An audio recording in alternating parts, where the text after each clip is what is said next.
प्रातः स्मरामि हृदि संस्मरदात्मतत्त्वं सच्चित्सुखं परमहंसगतिं तुरीयम् यत्स्वप्नजागरसुषुप्तिमवैत्ति नित्यं तद्ब्रह्मनिष्कलमहं न च भूतसङ्गः।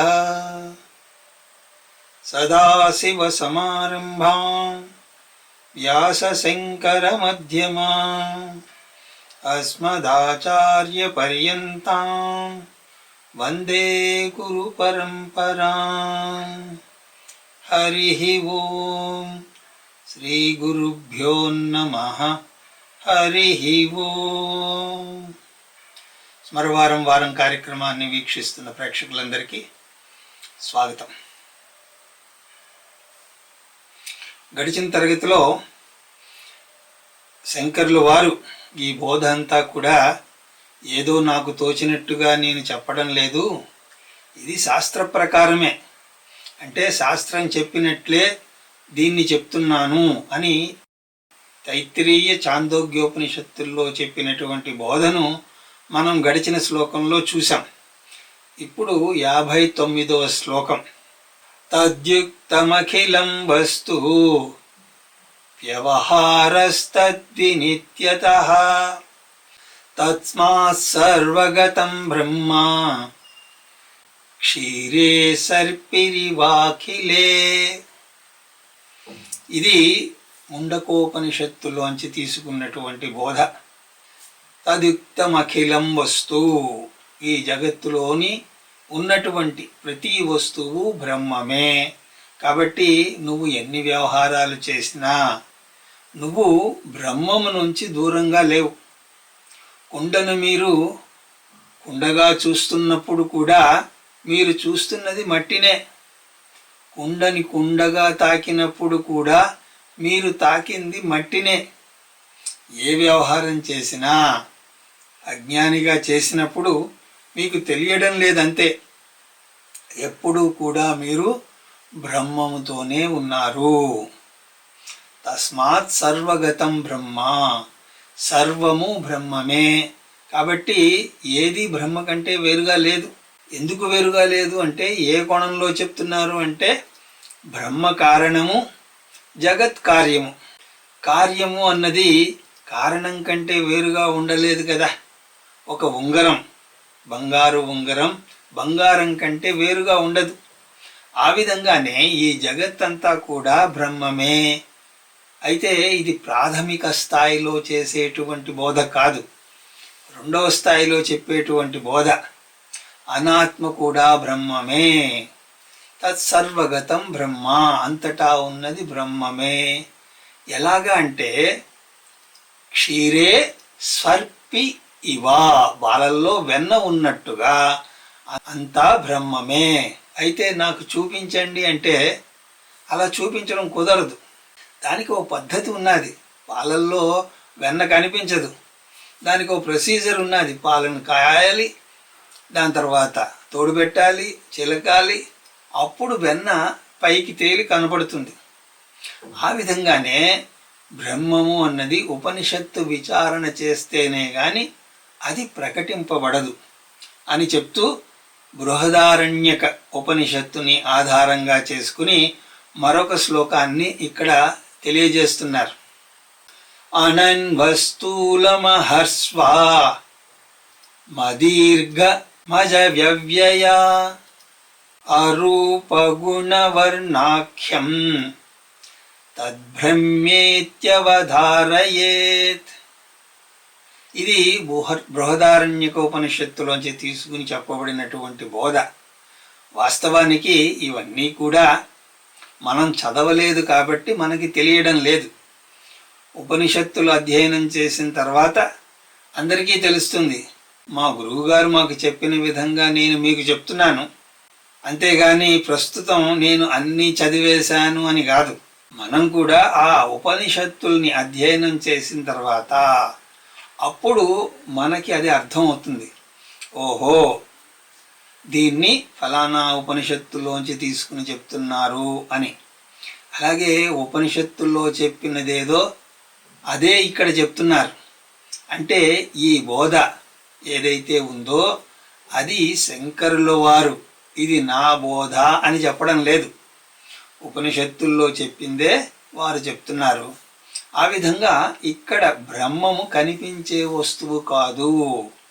ఎందుకంటే ఇంతకు ముందు ఉదాహరణ చెప్పినప్పుడు పాలల్లో వెన్నలాగా అంటే అదేదో చిలికితే పైకి వస్తుంది, అలాగా బ్రహ్మాన్ని కూడా ఏదో చిలికితే పైకి వస్తాడేమో అన్న ఆలోచన వస్తూ ఉంటుంది. కానీ బ్రహ్మము కనిపించడు. ఎందుకు అంటే దానికి గుణాలు లేవు. శబ్ద స్పర్శ రూపరసగంధాదులుగా చెప్పబడినటువంటి ఏ గుణము కూడా ఆ బ్రహ్మకు లేదు. కాబట్టి కనబడడానికి లేదు. అందుకోసమే ఇక్కడ ఏమంటున్నారు, అనన్వా అంటే ఇది అణువు కాదు. అణువు అంటే చిన్నది, చిన్నది కాదు. అలాగే అస్థూలం పెద్దది కూడా కాదు. అహ్రస్వం అంటే పొట్టిది కాదు. అదీర్ఘం అంటే పొడుగుది కాదు. అజం అంటే దీనికి జన్మయే లేదు. ఇవన్నీ కాదు కాదు అంటే ఏ గుణము లేదు అని చెప్పడం. బ్రహ్మము గుణరహితము. ఎందుకు? దానికి జన్మే లేదు. జన్మ ఉంటే గుణాలు ఉంటాయి, జన్మయే లేదు. అలాగే అవ్యయం. అవ్యయం అంటే మరణం కూడా లేదు. అరూప గుణవర్ణాఖ్యం అంటే దీనికి రూపము లేదు, గుణము లేదు, వర్ణము లేదు, పేరు లేదు. పేరు పెట్టాలన్నా కూడా ఏదో ఒక గుణం ఉండాలి. ఆ విధంగా దీని యొక్క స్వరూపం ఉన్నది. మరి నన్ను ఏం చేయమంటారు సార్ అంటే శాస్త్ర ప్రమాణం ద్వారా ఇది దొరుకుతుంది. రూపం గనక ఉంటే కన్ను అనే ప్రమాణానికి దొరికేది. పొడుగ్గా పొట్టుగా ఉన్నది అంటే కన్నుతో చూసి చెప్పచ్చు. దానికి ఏమైనా వర్ణం ఉంటే కంటితో తెలిసేది. ఏదో ఒక శబ్దం చేస్తే చెవితో తెలిసేది. కానీ ఇది పంచేంద్రియాలకు దొరికేటువంటిది కాదు. మరి ఏం కావాలి అంటే శాస్త్రము అనేటువంటి ఇంద్రియం కావాలి. శాస్త్ర నేత్రంతో మాత్రమే దీన్ని తెలుసుకోవడం కుదురుతుంది. ఛాందోగ్యోపనిషత్తులో ఒక చిన్న కథ ఉన్నది. అందులో ఒక గురువుగారు శిష్యుణ్ణి పిలిచి ఒక గ్లాసులో నీళ్లు తీసుకురా, అలాగే ఉప్పు కూడా తీసుకురా అని అంటాడు. ఆ ఉప్పుని ఇప్పుడు బాగా ఆ నీళ్ళల్లో కలుపు అని అంటాడు. వాడు ఉప్పుని బాగా కలిపాడు. అలా కలిపిన తర్వాత దాన్ని పక్కకి పెట్టి రేపురా మాట్లాడదాం, దాని గురించి చెప్పాలి అని అంటాడు. సరే, ఆ శిష్యుడు తర్వాత రోజు వస్తాడు. అప్పుడు ఆ గ్లాసులో నువ్వు నిన్న ఉప్పు కలిపావు కదా, దాని వేలు పెట్టి ఆ ఉప్పు నీకేమైనా తగులుతోందేమో చూసి చెప్పు అని అంటాడు. అప్పుడు వాడు అందులో వేలు పెట్టి తిప్పాడు. కానీ ఉప్పు ఎక్కడా తగులుతుంది? స్పర్శకేమీ తగులుతుందా? గురువుగారు, ఇందులో ఉప్పు ఉన్నది మాత్రం అన్న మాట మాత్రం వాస్తవమే, కానీ అది నా స్పర్శకు అందడం లేదు అని అంటాడు. అలాగా దాన్ని ఫీల్ అవ్వడం కుదరదు. పోనీ చేతికి తగలడం లేదంటున్నావు కదా, మరి ఉంటుందన్నావు, ఎలా చెప్పగలుగుతున్నావు?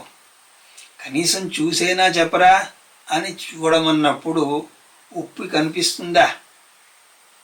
కనిపించడం లేదు. మరి ఎలాగా అంటే అప్పుడు కొంచెం నీళ్ళని నేలకి మీద వేసుకో, అబ్బా ఉప్పగా ఉంది. అలాగే మధ్యలో ఉన్న నీళ్ళని కొంచెం వేసుకో, అప్పుడు ఉప్పగానే ఉంది. చివరికి ఉన్న నీళ్ళను కూడా వేసుకుంటే అది కూడా ఉప్పగానే ఉంది. కాబట్టి నాయనా, బ్రహ్మము సర్వవ్యాపకము. అది కంటికి కనిపించదు, స్పర్శకు తెలియదు. దానికి ఒక శాస్త్ర ప్రమాణం కావాలి. ఈరోజు మనం ఏమనుకుంటున్నాం అంటే అది కనిపించాలంతే. ఉప్పు ఉంటే నాకు కనిపించి తీరాలి, చేతికి తగలాలి అని అంటున్నాం. ఇప్పుడు ఆ సైంటిస్టులు చేస్తున్న పని కూడా అంత ఏమిటి అంటే ఆ ఉప్పుని చేత్తో పట్టుకునే ప్రయత్నం చేస్తున్నారు. అది చేతికి తగలకపోయేసరికి ఉప్పే లేదు అని అంటున్నారు. ఆ ఉప్పు గురించి చెప్పేటువంటి ఉపన్యాసాలన్నీ కూడా వాటిని ఏమంటారు? ఉప్పు ఉపన్యాసాలు అని అంటారు. అయితే అది వాడి తప్పు కాదులేండి, వాడు ఆ పరికరాన్ని తప్పుగా వాడుతున్నాడు. శబ్ద స్పర్శ రూప రసగంధాదులకు ఎన్ని వాడినా సరే ఈశ్వరుణ్ణి తెలుసుకోవడం కుదరదు. ఒకే ఒక ప్రమాణం ఉన్నది, శబ్ద ప్రమాణం, వేద ప్రమాణం. దానితో తప్ప దేవుణ్ణి నేను చూస్తాను, వాసన చూస్తాను అంటే అది కుదిరే పని కాదు. కొంతమంది ఈ మధ్యకాలంలో చెప్తున్నారు, నేను ధ్యానంలో కూర్చున్నప్పుడు నాకు గులాబీ వాసన వచ్చింది. గులాబీ వాసన వచ్చింది అంటే ఆయన దేవుడే కాదు. ఎందుకు? గంధం అనే గుణం ఆయనకి లేదు. ఆ రంగు, రుచి, వాసన దేనికి ఉంటాయండి? 3 రోజెస్ టీకి మాత్రమే ఉంటాయి. భగవంతుడు ఏమైనా 3 రోజెస్ టీయా? కాదు కదా. కాబట్టి సైంటిస్ట్ అంటాడు, నేను భగవంతుణ్ణి పట్టుకోవాలి అంటే అది నీ వల్ల కాదు. మరి నాకు తెలిసే అవకాశం లేదా అంటే ఉన్నది, శాస్త్రం అనే ప్రమాణం ఉన్నది. దాన్ని వాడు ఎలాగైతే ఉప్పు అన్నది ఉన్నది అని తెలుసుకోవడానికి నాలుక అనేటువంటి ప్రమాణాన్ని మాత్రమే వాడి తెలుసుకున్నాడో, అదేవిధంగా ఈశ్వరుణ్ణి వేదము అనేటువంటి ప్రమాణాన్ని వాడి మాత్రమే తెలుసుకోగలవు. ఇంకొక దానితో ప్రయత్నం చేస్తాను అంటే అది నీ కర్మ, దానికి ఎవరు ఏమీ చేయలేరు. నీ మూర్ఖత్వానికి నవ్వుకోవడమే తప్ప ఎవ్వరూ ఏమీ చెయ్యలేరు. ఆ విధంగా గుణరహితమైనటువంటి వాడు బ్రహ్మము అని నువ్వు తెలుసుకో అని. యద్భాసా భాష్యతేర్కాది భాష్యైర్యత్తు న భాష్యతే ఏన సర్వమిదం భాతి తద్బ్రహ్మేత్యవధారయేత్. ఇది ముండకోపనిషత్తులోంచి చెప్పినటువంటి బోధ. న తత్ర సూర్యో భాతి న చంద్రతారకం నేమా విద్యుతో భాంతి కుతోయమాగ్నిః తమేవ భాంతమనుభాతి సర్వం తస్య భాషా సర్వమిదం విభాతి అనే మంత్రాన్ని ఆధారంగా చేసుకుని చెప్తున్నటువంటి బోధ. బ్రహ్మాన్ని ఉపనిషత్తులు ప్రకాశంతో పోలుస్తాయి. భగవంతుడు ప్రకాశ రూపము అన్నమాట మీరు వినే ఉంటారు. చాలా ఇతర మతాలలో కూడా గాడ్ ఈజ్ లైట్ అని అంటూ ఉంటారు. గాడ్ ఈజ్ లైట్, కానీ ఆ లైట్ అన్న పదాన్ని చాలా లైట్గా తీసుకున్నారు. సమస్య అంతా అక్కడ వస్తుంది. లైట్ అన్నారు కాబట్టి వాడికి కళ్ళు మూసుకుని వాడికి తోచినటువంటి దిక్కుమాలని ధ్యానం ఒకటి చేస్తే అందులో నాకు భగవత్ సాక్షాత్కారం అయ్యింది అని అంటాడు. ఎలా చెప్తున్నావురా అని అంటే, కరెక్ట్గా ఇక్కడండి ఒక లైట్ వెలిగింది. లైట్ వెలిగిందా? ఏ కలర్లో ఉన్నది? ఒక్కొక్కడికి ఆ లైట్ ఒక్కొక్క కలర్లో వెలుగుతూ ఉంటుంది. కలరు ఉన్నది అంటే అది ఈశ్వరుడు కాడు. మరి ప్రకాశంతో పోలుస్తున్నారు కదా అంటే ఏమిటి అన్నప్పుడు, ప్రకాశం అంటే ఉపనిషత్తుల ప్రకారం దేని ద్వారా అయితే వస్తువులు ప్రకటింపబడుతున్నాయో అది ప్రకాశము. ఇప్పుడు ఈ గదిలో చాలా వస్తువులు ఉన్నాయి, అవి నాకు తెలుస్తున్నాయి. అది ఏ విధంగా తెలుస్తున్నాయి అంటే ఇక్కడ ఉన్నటువంటి లైట్ వల్ల తెలిసింది. ఈశ్వరుణ్ణి జ్యోతిషాం జ్యోతి అని అన్నప్పుడు ఈ లైట్లన్నింటినీ వెలిగించేవాడు అని కాదు. ఏ చైతన్యం వల్ల అవన్నీ కూడా ప్రకటింపబడుతున్నాయో అతను జ్యోతిషాం జ్యోతి అంటే. మనందరికీ కూడా తెలియబడుతున్నటువంటి పెద్ద లైట్ ఎవరండి? సూర్యుడు. ఆయన్ని ఎందుకు లైట్ అంటున్నారు అంటే ఆయన ద్వారా జగత్తులో అన్నీ కూడా ప్రకటింపబడుతున్నాయి.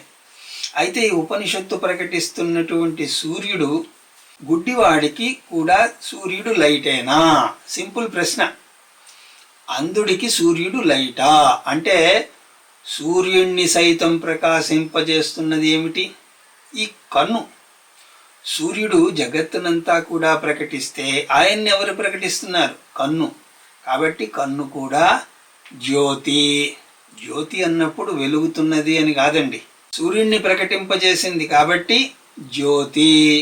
అలాగే శబ్ద ప్రపంచాన్ని ప్రకటించేది ఏది? చెవి. చెవి కూడా ఒక జ్యోతి. అలాగే వాసన అనేటువంటి ప్రపంచాన్ని ఎవరు తెలియజేస్తున్నారు? అది కూడా ఒక జ్యోతి, ముక్కు. పంచేంద్రియాలు అన్నీ కూడా జ్యోతిలే, సూర్యుడు కూడా జ్యోతి. ఇప్పుడు పంచేంద్రియాలు జ్యోతులు, వాటిల్లో కన్ను అనేటువంటి జ్యోతిని తీసుకుందాం. అది లైట్ని, ట్యూబ్ లైట్ని చూస్తోంది.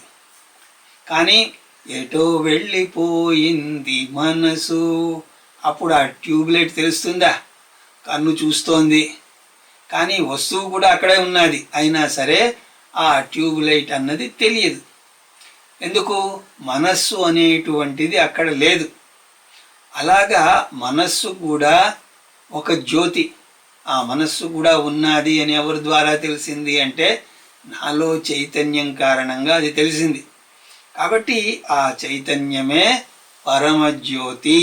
అలాగా చైతన్యం ప్రకాశిస్తూ ఉండడం వల్ల మనసు ప్రకాశిస్తోంది. మనసు ప్రకాశించడం వల్ల ఇంద్రియాలు ప్రకాశిస్తున్నాయి. ఇంద్రియాలు ప్రకాశించడం వల్ల సూర్యుడు, జగత్తు ఇవన్నీ కూడా ప్రకాశింపబడుతున్నాయి. యద్భాసా భాష్యతే అర్కాది.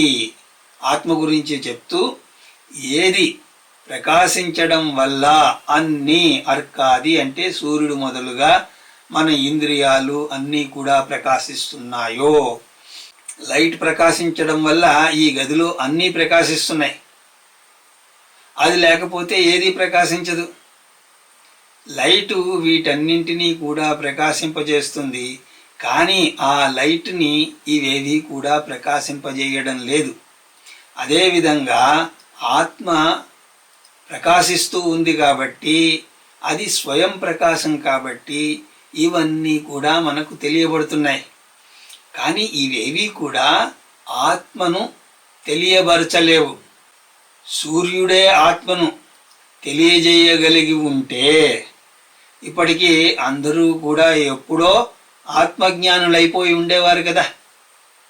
అలాగే ఇంద్రియాలు గనక ఆత్మను తెలియజేయగలిగితే ఇంద్రియాలు బాగా పనిచేసే వాళ్ళందరూ కూడా ఆత్మజ్ఞానం వాళ్ళకి ఎప్పుడో వచ్చేసి ఉండాలి. అలాగే మనసే గనక ఆత్మజ్ఞానాన్ని తెలియజేయగలిగితే, మనస్సు పూర్తిగా సత్వగుణంలో ఉన్నప్పుడు, ఎలాగైతే మీరు పరమ దుర్మార్గుడిలో కూడా ఏదో ఒక మంచితనాన్ని చూస్తారు కదా, ఆ సమయంలో మీకు ఆత్మజ్ఞానం మరి వచ్చేసి ఉండాలి కదా. కాబట్టి ఎవడైనా సరే నా మనస్సుని శుద్ధంగా తయారు చేసుకుంటాను, మనస్సులో చెడు భావాలు రాకుంటే చాలండి, మీకు ఆత్మజ్ఞానం వచ్చేస్తుంది అంటే ఏమీ రాదు. మనస్సుని శుద్ధపరుచుకోవడం దేనికి అంటే నువ్వు జ్ఞాన మార్గం వైపుకు రావడం కోసం అది ఉపయోగపడుతుందే తప్ప అదే నీకు ఆత్మజ్ఞానాన్ని ఇవ్వలేదు. నేను భజనలు చేస్తాను, యజ్ఞయాగాదులు చేస్తాను, మనస్సును శుభ్రపరుచుకుంటాను, అప్పుడు దానంతట అదే బ్రహ్మము తెలియబడుతుంది అంటే అలాగేమీ తెలియబడదు. అలాగా శాస్త్రంలో ఎక్కడ చెప్పిందో చూపించండి. అదేంటండి? సత్వాత్ సంజాయతే జ్ఞానం అని మరెందుకన్నారు అంటే సత్వగుణం గనక ఉండి అప్పుడు నువ్వు శాస్త్రాన్ని పట్టుకుంటే అది నీకు సులువుగా అర్థం అవుతుంది అని చెప్పడం. అంతేగాని అదే నీకు జ్ఞానాన్ని తెచ్చి ఇస్తుంది అని కాదు. ఇప్పుడు అన్నం వల్ల బలం వస్తుంది అంటే ఏమిటి? అన్నాన్ని టేబుల్ మీద పెట్టుకుంటే బలం వచ్చేస్తుందా? తింటేనే వస్తుంది. తింటేనే అన్నది ఒకటి, తిన్నది అరిగితే రెండవది, అది కూడా ఉండాలి. కేవలం తింటే సరిపోదు. ఆ విధంగా సత్వం వల్ల జ్ఞానం అంటే అదేదో బాగుంది కదా అని చెప్పి సత్వాన్ని పెంచుకుంటే సరిపోదు. కాబట్టి ఇవన్నీ కూడా ఆత్మను ప్రకాశింపజేయలేవు, అది అన్నింటినీ ప్రకాశింపజేస్తుంది. భాస్యైర్యతు న భాస్యతే, ఇవన్నీ కూడా ప్రకాశిస్తూ అవి నిన్ను ప్రకాశింపజేయలేవు అని అంటున్నారు. ఎన్ని లైట్లు వేసినా సరే సూర్యుడిని ప్రకాశింపజేయలేవో, ప్రకాశింపజేయాల్సిన అవసరం కూడా లేదు, కానీ ప్రకాశింపజేయలేవో. ఏన సర్వమిదం భాతి, ఏది ప్రకాశిస్తూ ఉంటే ఇదంతా కూడా ప్రకాశిస్తోందో, తద్బ్రహ్మేత్యవధారయేత్, అది బ్రహ్మము అని తెలుసుకో అని చెప్పి, స్వయం అంతర్బహిర్వ్యాప్త భాసయన్నఖిలం జగత్ బ్రహ్మ ప్రకాశతే వహ్ని ప్రతప్త అయస పిండవత్. ఇక్కడ ఏమంటున్నారు అంటే, స్వయం అంతర్బహిర్వ్యాప్య ప్రకాశం భాసయన్ అఖిలం జగత్, లోపల బయట అంతా కూడా వ్యాపించి సర్వము జగత్ భాసయన్, అది ప్రకాశింపజేస్తోంది. ఇక్కడ ఏదైనా ఒక పుస్తకం ఉందనుకోండి, ఆ పుస్తకం ఉన్నప్పుడు ఇక్కడ ఏమి ఉంది అని అడిగితే పుస్తకం ఉంది అని అంటారు.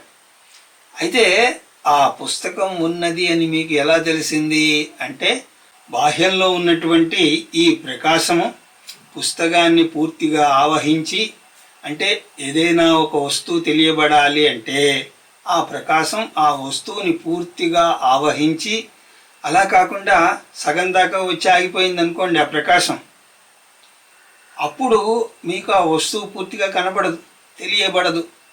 అంటే ఆ వస్తువు యొక్క నఖశిఖ పర్యంతము ఆ ప్రకాశం వ్యాపించి దాన్ని ప్రకటింపజేస్తోంది. ఆ చైతన్యం బయట వాటిని ప్రకాశింపజేస్తోంది. మరి లోపల మనస్సు ఇత్యాదుల్ని ఎలా తెలియజేస్తోంది అంటే, అక్కడ కూడా అది ప్రకాశిస్తుంది. ఈ లైట్ వల్ల బయట ఉన్న వస్తువులు తెలుస్తున్నాయి. ఈ పుస్తకం లోపల ఏమున్నది అంటే ఎలా చెప్తాం? చెప్పలేం. ఎందుకంటే ఆ లోపలికి ఆ ప్రకాశం ప్రవేశించలేదు కాబట్టి మనం చెప్పలేము. కానీ నా విషయంలో బాహ్య ప్రపంచంలో అన్నీ తెలుసుకుంటున్నాను. నాలోని మనస్సు బుద్ధిని కూడా చెప్పారు, అది కూడా తెలుసుకుంటున్నాను. ఇప్పుడు నాలో ప్రకాశం ఎక్కడున్నది అంటే బయట ఉన్నది, అంతః అంటే లోపల కూడా ఉన్నది, లోపల బయట అంతటా ఉన్నది, అన్నింటినీ ప్రకాశింపజేస్తోంది. అందువల్లనే ఇందుగలడందు లేడని సందేహము వలదు, చక్రి సర్వోపగతుండెందెంది వెతికి చూచిన అందందే గలడు దానవాగ్రిని వింటే. అంటే అక్కడ చక్రి అన్నప్పుడు ఎవరు? ఆ శుద్ధ చైతన్యం, అంతటా ఉన్నటువంటి చైతన్యం, పరమ చైతన్యం. అది అలాగ ఉండి అంతటా భాషించినట్టు. ఎలా భాషిస్తుందండి? ఎక్కడి నుంచైనా అరువు తెచ్చుకుంటుందా అంటే స్వయం భాషయతి. సూర్యుడు ఎవరెడీ బ్యాటరీ లైట్ పెట్టుకుని ప్రకాశిస్తున్నాడండి? స్వయం భాషయతి. వ్యవహారంలో ఆయన స్వయం ప్రకాశకుడు అని చెప్తాం. అలాగా ఆత్మ అన్నింటినీ ప్రకాశింపజేస్తోంది. ఎలాగా అంటే అయస్పిండవత్, నా మనస్సు ఇంద్రియాల వల్ల ఆ పుస్తకాన్ని నేను తెలుసుకుంటున్నాను అని అన్నప్పుడు ఆ ఇంద్రియాలకి ఆ మనస్సుకి ఆ శక్తి ఎక్కడి నుంచి వచ్చింది అంటే ఈ చైతన్యం ఆత్మ నుంచే వచ్చింది. ఇనుపగుండు ఉన్నదండి, దాన్ని మీరు పట్టుకుంటే చెయ్యి కాలింది, కానీ ఇనుముకు కాల్చే గుణం ఏమీ లేదు. కానీ అందులో ఉన్నటువంటి సర్వవ్యాపకమైనటువంటి వేడి అన్నది మిమ్మల్ని కాల్చింది. కానీ మీరేమంటున్నారు? ఈ ఇనుపగుండు నన్ను కాల్చింది అని అంటారు. మీ మనస్సు ద్వారా మీకు తెలిసింది అని అన్నా కూడా, ఎలాగైతే అగ్ని ఆ ఇనుపగుండు మొత్తం వ్యాపించి తద్వారా ఉష్ణతను ఇస్తోందో, ఏ విధంగా అయితే సూర్యరశ్మియే చంద్రుడి ద్వారా వస్తున్నదో, చంద్రుడు స్వయం ప్రకాశం కాదు, ఆ విధంగా చైతన్యమే మనోబుద్ధుల ద్వారా అన్నీ తెలియబడుతున్నాయి. ఆ చైతన్యాన్ని నువ్వు బ్రహ్మము అని తెలుసుకో అని.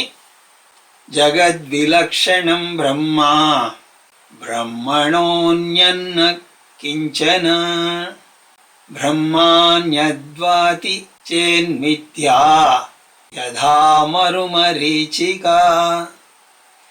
ఇక్కడ ఏమంటున్నారంటే ఇంతకు ముందు చెప్పినటువంటి అంశంలో చిన్న సమస్య ఉన్నది. బ్రహ్మము అంతటా వ్యాపించి జగత్తుని ప్రకాశింపచేస్తోంది అని అన్నప్పుడు బ్రహ్మము ఉన్నది, అలాగే జగత్తు కూడా ఉన్నది. అంటే ఇక్కడ కూడా ద్వైతం ఉన్నది. ఇలాగా మనకి ఎక్కడెక్కడ వచ్చినా సరే దాన్ని సరిగ్గా అర్థం చేసుకోవాలి. వేదాంత బోధ ఎలా ఉంటుంది అంటే మొదట బ్రహ్మం వేరు జగత్తు వేరు అని చెప్తుంది. Matter and spirit are different అని అంటుంది. ప్రాథమికంగా ఆ విధంగా చెప్తారు. అక్కడ ఇంకా ద్వైతం ఉన్నది. ఆ తర్వాత ఏం చెప్తారు అంటే ఆ matter is nothing but the consciousness, అది తర్వాత స్టేజ్లో అలా చెప్తారు. సాంఖ్య పరిభాషలో కూడా దీన్నే ప్రకృతి పురుషుడు అని చెప్తారు. సాంఖ్యం కూడా పదార్థం వేరు చైతన్యం వేరు అని అంటుంది.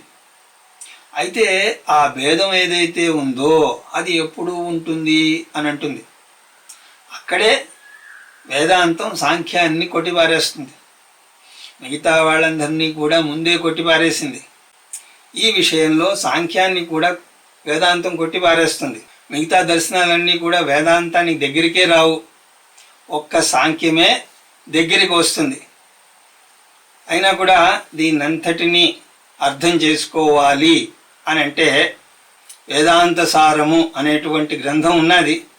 అది ఆత్మబోధ కంటే కూడా అడ్వాన్స్డ్ టెక్స్ట్. దాన్ని వీలుంటే వచ్చే సంవత్సరం అధ్యయనం చేసే ప్రయత్నం చేద్దాం. అది చేయాలి అంటే దాదాపు ఒక సంవత్సరం పడుతుందేమో అని అనిపిస్తుంది, కానీ ప్రయత్నం చేద్దాం. ఈ సాంఖ్యం ఏమంటుంది అంటే మొదట్లో వేదాంతం చెప్పినట్లుగా ప్రకృతి చైతన్యము వేరుగా ఉన్నాయి అని అంటూ అవి అలాగే ఉంటాయి అని అంటుంది. కానీ వేదాంతం పదార్థము ప్రకృతి అవి కూడా చైతన్యమే అని అంటుంది. చైతన్యమే ప్రకృతిగా తెలుస్తోంది కాబట్టి నువ్వు ఒక అడుగు ముందుకు వేయినాయనా అని వేదాంతం అంటుంది. ఆ విధంగా జగత్ విలక్షణం బ్రహ్మ మొదటి స్థాయి. ప్రాథమిక స్థాయిలో బ్రహ్మము జగత్తు కంటే విలక్షణంగా ఉన్నది అని చెప్తారు. ఏ జగత్తు అయితే మనకు తెలుస్తూ ఉన్నదో అది బ్రహ్మము కంటే వేరుగా ఉన్నది. బ్రహ్మము జగత్తు కంటే అన్యంగా ఉన్నది, కానీ బ్రహ్మము జగత్తు కంటే అన్యంగా లేరు. ఇక్కడ జాగ్రత్తగా వినండి. బ్రహ్మము జగత్తు కంటే అన్యంగా ఉన్నది, కానీ బ్రహ్మ కంటే జగత్తు అన్యంగా లేదు. ఇది చాలా ముఖ్యమైనటువంటి అంశం అండి. ఇది అర్థం అవ్వాలి అంటే కొంచెం టైం పడుతుంది. జగత్తు కంటే బ్రహ్మము అన్యంగా ఉన్నది, కానీ బ్రహ్మము కంటే జగత్తు అన్యంగా లేదు. ఎలాగా అంటే అలలు కంటే సముద్రం వేరుగా ఉన్నది, కానీ సముద్రం కంటే అల వేరుగా లేదు. ఆ విధంగా మనం గ్రహించాలి. మొదటి స్థాయిలో జగత్తు కంటే బ్రహ్మము విలక్షణంగా ఉన్నది. రెండవ స్థాయిలో ఏం చెప్తున్నారు? బ్రహ్మణోన్యన్న కించన. ఇది రెండవ స్టేజ్. బ్రహ్మము కంటే రెండవది ఏదీ లేదు. అంటే మీరు ఏది జగత్తు అని చూస్తున్నారో అది కూడా బ్రహ్మమే. మళ్ళీ ఇక్కడ మనకు అనిపిస్తుంది ఏంటండి, ఇప్పుడే కదా జగత్తు కంటే బ్రహ్మము వేరు అని అన్నారు. అంటే ఇప్పుడు నేను అన్నాను అనుకోండి, అలా సముద్రం కంటే వేరు, కానీ ఉన్నది ఒక సముద్రమే, అక్కడ ఇంకేమీ లేదు, అంతా కూడా సముద్రమే. ఆ విధంగా బ్రహ్మ కంటే వేరుగా ఏదీ లేదు. కానీ మరి నాకు అలా అనిపిస్తోంది కదా అంటే అదే వేదాంతిని అడుగుతారు, ఏమండి ఏది నాకు అసలు తెలియదో దాన్ని మీరు ఉన్నది అని అంటున్నారు, కానీ ఏదైతే స్పష్టంగా తెలుస్తూ ఉన్నదో దాన్ని మీరు లేదు అంటారు.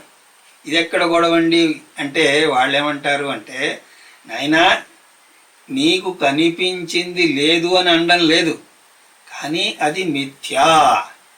ఇక్కడ గోడ ఉన్నది, ఆ గోడ లేదు అని అనడం లేదు. వ్యవహారంలో ఉన్నది కానీ వాస్తవంగా లేదు.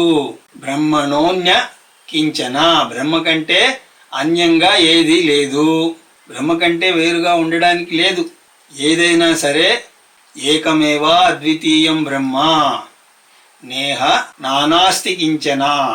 బ్రహ్మము ఒక్కటే ఉన్నది, ఇంకొకటి ఉండడానికి వీల్లేదు. ఆ బ్రహ్మమే మాయా కారణంగా ఈ జగత్తుగా కనిపిస్తోంది. నీకు ఏదైతే బ్రహ్మము కంటే అన్యంగా కనిపిస్తోందో అదేమిటి అంటే మిథ్యా. ఎలాగ అర్థం చేసుకోవాలి అంటే, యథా మరుమరీచిక, దూరంగా ఇసుకలో నీళ్లు ఉన్నట్టు నీకు అనిపిస్తున్నాయి. ఎండమామి అది ఉన్నట్టుగా కనిపించింది, కానీ వాస్తవానికి అది లేదు. నీ అనుభవం ఏమిటి? నీ కళ్ళకు అది కనిపించింది, నీ నేత్రము అనేటువంటి ప్రమాణంతో దాన్ని చూసావు. అవునా కాదా? చూడకుండా మనం ఏది అది ఉంది అని చెప్పడం లేదు, ప్రత్యక్షంగా చూస్తున్నాం. కానీ అలా కనిపించి మాత్రాన్న అది ఏ విధంగా అయితే లేదో అదే విధంగా నీ అనుభవానికి తెలుస్తున్నట్లుగా ఈ జగత్తు ఏదైతే ఉన్నాదో అది కూడా లేనిదే అయి ఉన్నది. నీకు ఏది అన్యంగా తెలియబడినా సరే అది బ్రహ్మమే.